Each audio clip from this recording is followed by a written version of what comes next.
Alan was highly successful in his business.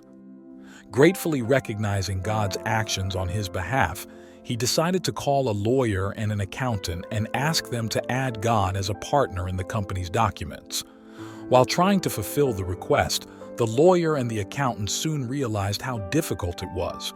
According to the laws of the land, a business partner must provide an ID number and an address in the country.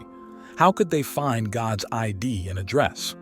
One day, after returning home frustrated by the legal complications, Alan found Psalm 50:12, which reads, "If I were hungry, I would not tell you, for the world is mine and all its fullness."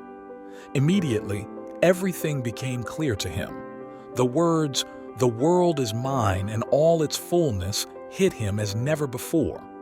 Suddenly, he realized that in his distorted notion of ownership, he was still willing to be in charge, to be the owner. However, more than that, he was attempting to downgrade the actual owner to the position of a mere partner. As Alan came to his knees, he felt a deep peace.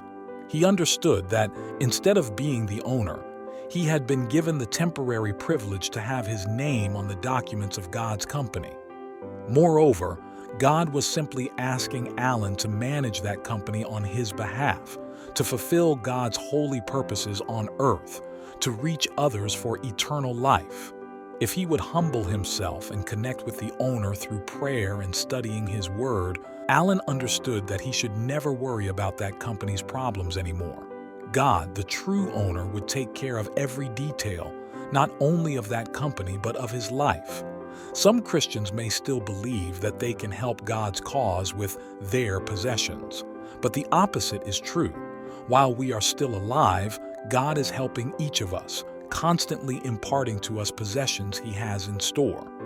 Furthermore, after life ends, He places those same goods in the hands of others. We may not always acknowledge God's ownership, but that doesn't change the truth about what He is. Instead, it changes us. But if we forget that He is the owner of all things, we will develop an arrogant heart and haughty looks, which will lead to a fatal separation from God. Therefore, as a merciful reminder that He is the owner, He asks us to regularly return to Him tithes and offerings from all that belongs to Him and that He has lent us. And we say to return instead of to give, because the Bible indicates that when we bring tithes and offerings to God's storehouse, we are actually giving them back to Him, who is the owner of all things. As we faithfully return tithes and promise, which is our regular and systematic offering, may we put our desires last and God first,